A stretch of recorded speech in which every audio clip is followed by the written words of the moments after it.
तो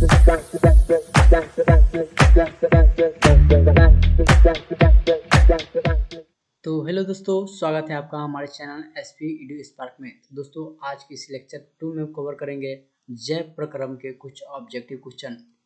तो चलिए वीडियो को स्टार्ट करते हैं। वीडियो स्टार्ट करने से पहले यदि आप हमारे चैनल पर नए हैं तो हमारे चैनल को सब्सक्राइब जरूर कर लीजिए और साथ में बेल आइकन को प्रेस करके नोटिफिकेशन को ऑल कर लीजिए ताकि हमारे सारे वीडियो का नोटिफिकेशन सबसे पहले आपके पास पहुँचे। तो चलिए क्वेश्चन को स्टार्ट करते हैं। देखिए यहाँ पहला क्वेश्चन क्या है, रक्त में आयरन की कमी से होने वाला रोग कौन सा है? रक्त में आयरन की कमी से होने वाला रोग कौन सा है? ऑप्शन ए में क्या है? ऑप्शन में टीबी, ऑप्शन बी में मधुमेह, ऑप्शन में क्या है? मधुमेह, ऑप्शन सी में क्या है? एनीमिया, ऑप्शन सी में एनीमिया और ऑप्शन डी में क्या है? उच्च रक्तचाप। तो इसका सही उत्तर क्या हो जाएगा? रक्त में आयरन की कमी से होने वाला रोग क्या है? एनीमिया है। ऑप्शन सी इसका बिल्कुल सही उत्तर है। ऑप्शन सी, ऑप्शन सी इसका बिल्कुल सही उत्तर है। अगला प्रश्न देखेंगे। अगला प्रश्न 2 नंबर है, पादप में जाइलम उत्तरदायी है। पादप में जाइलम उत्तरदायी है, तो इसका सही उत्तर क्या हो जाएगा? ऑप्शन ए में जल का वाहन, ऑप्शन बी में क्या है? भोजन का वाहन, ऑप्शन सी में क्या है? अमीनो अम्ल का वाहन और ऑप्शन डी में क्या है? ऑक्सीजन का वाहन। तो इसका सही उत्तर क्या हो जाएगा? जल का वहन होता है। जल का वहन होता है। पादप में जाइलम उत्तरदायी है तो जल का वहन से। अगला प्रश्न 3 नंबर प्रश्न क्या है? कुटपाद किसमें पाया जाता है? कुटपाद किसमें पाया जाता है? 3 नंबर प्रश्न क्या है? कुटपाद किसमें पाया जाता है? ऑप्शन में क्या है? पैरामीशियम में, ऑप्शन बी में क्या है? यूग्लिना में, ऑप्शन बी में क्या है? यूग्लिना में, ऑप्शन सी में क्या है? अमीबा में और ऑप्शन डी में क्या है? इनमें से कोई नहीं। तो कुटपाद किसे पाया जाता है? अमीबा में पाया जाता है। ऑप्शन सी इसका बिल्कुल सही उत्तर है। ऑप्शन बी इसका सही उत्तर है। अगला प्रश्न देखेंगे। अगला प्रश्न क्या है? 4 नंबर प्रश्न देखेंगे। प्राकृतिक में ऑक्सीजन का संतुलन कैसे बना रहता है? प्राकृतिक में ऑक्सीजन का संतुलन कैसे बना रहता है? ऑप्शन में क्या है? संयोजन क्रिया, ऑप्शन में क्या है? प्रकाश संश्लेषण की क्रिया से, ऑप्शन सी में क्या है? अपघटन क्रिया से और ऑप्शन डी है इनमें से कोई नहीं। तो प्राकृतिक में ऑक्सीजन का संतुलन कैसे बना रहता है? प्रकाश संश्लेषण की क्रिया से। ऑप्शन बी इसका बिल्कुल सही उत्तर है। ऑप्शन बी इसका बिल्कुल सही उत्तर है। स्टोमा पौधों के किस अंग में पाया जाता है? स्टोमा पौधे के किस अंग में पाया जाता है? ऑप्शन ए में क्या है? तानस में, ऑप्शन ए में ताना में, ऑप्शन बी में क्या है? ऑप्शन बी में पत्तियों में, ऑप्शन सी में जड़ में और ऑप्शन डी में कोई नहीं। तो इसका सही उत्तर क्या हो जाएगा? स्टोमा। स्टोमा पौधे किस अंग में पाया जाता है? तो पत्तियों में पाया जाता है। ऑप्शन बी इसका बिल्कुल सही उत्तर है। ऑप्शन बी इसका बिल्कुल सही उत्तर है, पत्तियों में पाया जाता है। ये काफ़ी वीवीआई प्रश्न सब है, तो आप लोग सभी क्वेश्चन को ध्यान से याद कर लीजिए ताकि आप बोर्ड एग्जाम में अच्छे मार्क्स ला सके। 6 नंबर प्रश्न है, मानव हृदय का औसत प्रकुंचन दाब है। मानव हृदय का औसत प्रकुंचन दाब है लगभग कितना है दाब? ऑप्शन में क्या है? 120 mmHg, ऑप्शन बी में क्या है? 150 mmHg और ऑप्शन डी में क्या है? 90 mmHg और डी में क्या है? इनमें से कोई नहीं। तो मानव हृदय का औसत प्रकुंचन दाब कितना होता है? 120 mmHg होता है। चलिए अगला प्रश्न 7 नंबर प्रश्न क्या है? 7 नंबर प्रश्न देखेंगे। 7 नंबर प्रश्न क्या है? इनमें कौन प्रकाश संश्लेषी अंग है? इनमें कौन प्रकाश संश्लेषी अंग है? तो ऑप्शन में क्या है? पत्ती, ऑप्शन बी में क्या है? स्टोमा, ऑप्शन सी में क्या है? ग्राना, ऑप्शन डी में क्या है? हरित लवक। तो इनमें से कौन प्रकाश संश्लेषी अंग है? तो क्या हो जाएगा? पत्ती हो जाएगा। ऑप्शन ए इसका बिल्कुल सही उत्तर है, पत्ती हो जाएगा। और प्रकाश संश्लेषी अंग होते हैं, पत्ती होते हैं। अगला प्रश्न 8 नंबर प्रश्न है, वाष्पोत्सर्जन। वाष्पोत्सर्जन कैसी प्रक्रिया है? वाष्पोत्सर्जन कैसी प्रक्रिया है? ये काफी वीवीआई प्रश्न है। वाष्पोत्सर्जन कैसी प्रक्रिया? ऑप्शन ए में क्या है? शारीरिक, ऑप्शन बी में क्या है? भौतिक, ऑप्शन सी में क्या है? रासायनिक और ऑप्शन डी में क्या है? प्राकृतिक। तो वाष्पोत्सर्जन कैसी प्रक्रिया है? भौतिक प्रक्रिया है। ऑप्शन बी इसका बिल्कुल सही उत्तर, ऑप्शन बी इसका बिल्कुल सही उत्तर, एक भौतिक प्रक्रिया।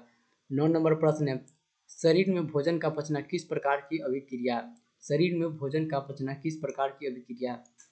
ये भी वीवीआई प्रश्न है। ऑप्शन ए में क्या है? अवकरण अभिक्रिया, ऑप्शन में क्या है?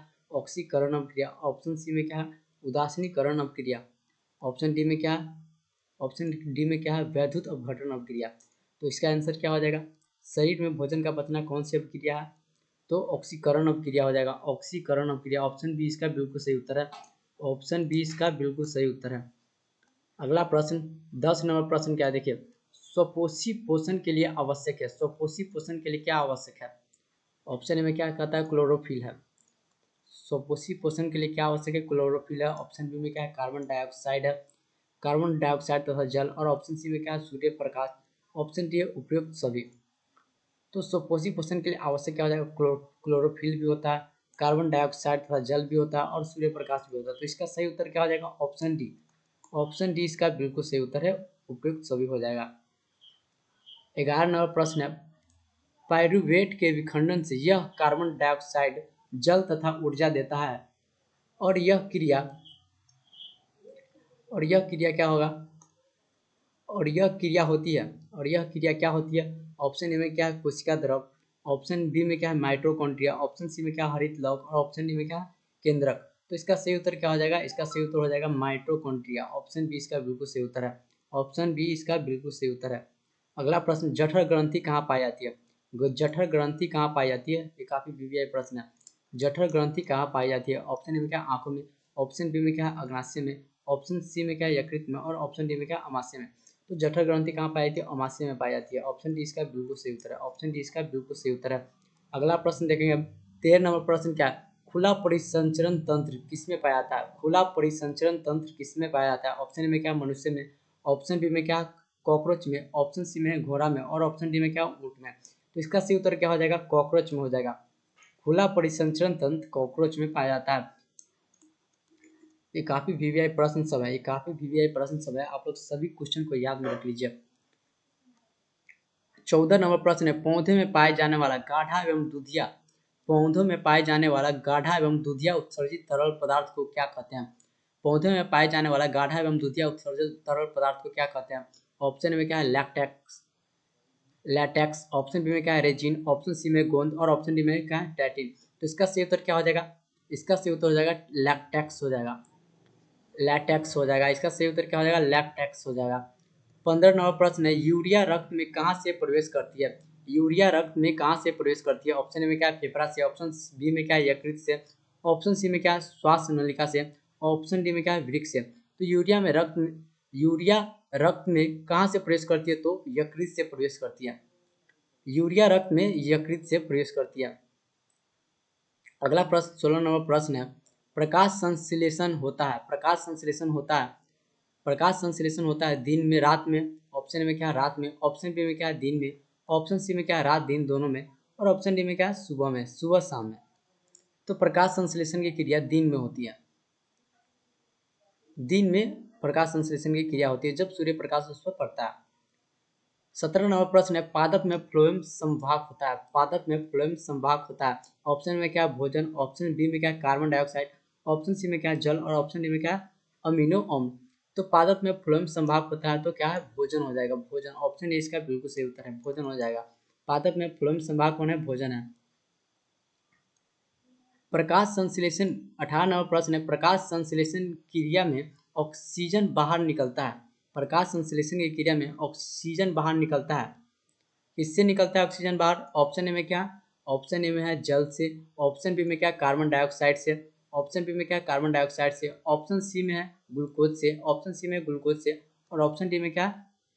डिक्टियोजोम से, डिक्टियोजोम से। तो इसका सही उत्तर क्या हो जाएगा? इसका सही उत्तर क्या हो जाएगा? प्रकाश संश्लेषण की क्रिया में ऑक्सीजन बाहर निकलता है तो किससे निकलता है? जल से ऑक्सीजन बाहर निकलता है। प्रकाश संश्लेषण की क्रिया में ऑक्सीजन जल से बाहर निकलता है। ये काफी वीवीआई प्रश्न है, ये सभी को याद करना ही होगा। चलिए 19 नंबर प्रश्न क्या है? रक्त में हल्के पीले रंग के चिपचिपे द्रव को क्या कहते हैं? रक्त में हल्के पीले रंग के चिपचिपे द्रव को क्या कहते हैं? ऑप्शन ए में क्या है? प्लाज्मा। ऑप्शन बी में क्या है? सीरम। ऑप्शन सी में है लिम्फ। और ऑप्शन डी में क्या है? लसिका। तो रक्त में हल्के पीले रंग के चिपचिपे द्रव को क्या कहते हैं? प्लाज्मा कहते हैं। रक्त में हल्के पीले रंग के चिपचिपे द्रव को क्या कहते हैं? प्लाज्मा। ऑप्शन ए इसका बिल्कुल सही उत्तर है। अगला प्रश्न 20 नंबर प्रश्न है, प्रकाश संश्लेषी अंगक होते हैं, प्रकाश संश्लेषी अंगक क्या होते हैं? ऑप्शन ए में क्या? ऑप्शन में क्या है? पत्ती। ऑप्शन बी में क्या है? हरित लवक। ऑप्शन सी में क्या है? क्लोरोफिल। और ऑप्शन डी में क्या है? Chloroplast, chloroplast. तो इसका सही उत्तर क्या हो जाएगा? प्रकाश संश्लेषी अंगक, अंगक क्या होते हैं? तो हरित लवक होते हैं, हरित लवक होते हैं, हरित लवक। प्रकाश संश्लेषी अंगक क्या होते हैं? हरित लवक। और प्रकाश संश्लेषी अंग होते हैं पत्ती। ये काफी दोनों में कंफ्यूजन क्वेश्चन है। प्रकाश संश्लेषी अंग होते हैं पत्ती, अंग होते हैं पत्ती। और अंगक, अंगक क्या होते हैं? अंगक हो जाएगा हरित लवक हो जाएगा, हरित लवक, अंगक हरित लवक हो जाएगा। तो इस दोनों को ध्यान में रखना है, कंफ्यूजन ना हो। अगला प्रश्न, अगला प्रश्न क्या है? 21 नंबर प्रश्न है, वृक्क से संरचनात्मक एवं क्रियात्मक इकाई को क्या कहते हैं? वृक्क के संरचनात्मक एवं क्रियात्मक इकाई को क्या कहते हैं? ऑप्शन में क्या है? नेफ्रॉन। ऑप्शन बी है मूत्रवाहिनी। ऑप्शन सी में क्या है? ग्लोमेरुलस। ऑप्शन डी में क्या है? वोमेन संपुट। तो इसका सही उत्तर क्या है? वृक्क के संरचनात्मक एवं क्रियात्मक इकाई को क्या कहते हैं? नेफ्रॉन कहते हैं।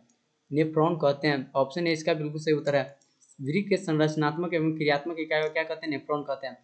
अगला प्रश्न 22 नंबर प्रश्न है, मनुष्य के शरीर की सबसे बड़ी ग्रंथि कौन है? इनमें मनुष्य के शरीर की सबसे बड़ी ग्रंथि कौन है? ऑप्शन ए में क्या? लीवर। ऑप्शन बी में क्या? अग्नाशय। ऑप्शन सी में अंडाशय और ऑप्शन डी में एड्रिनल। तो वैसे तो मनुष्य के सबसे बड़ी ग्रंथि क्या होती है? यकृत होते हैं। लेकिन इसमें क्या दिया हुआ क्या है? इसमें दिया हुआ है लीवर है, या तो अग्नाशय है, या अंडाशय है, या एड्रिनल है। इसमें सबसे बड़ी ग्रंथि क्या हो जाएगा? अग्नाशय, जो कि शरीर के सबसे दूसरी बड़ी ग्रंथि है। तो बी नंबर ऑप्शन क्यों होगा? क्योंकि इसमें जो दिया रहेगा वही क्वेश्चन होगा, वही आंसर, इसी में से आंसर देना है। तो क्या हो जाएगा? ऑप्शन बी इसका होगा अग्नाशय हो जाएगा।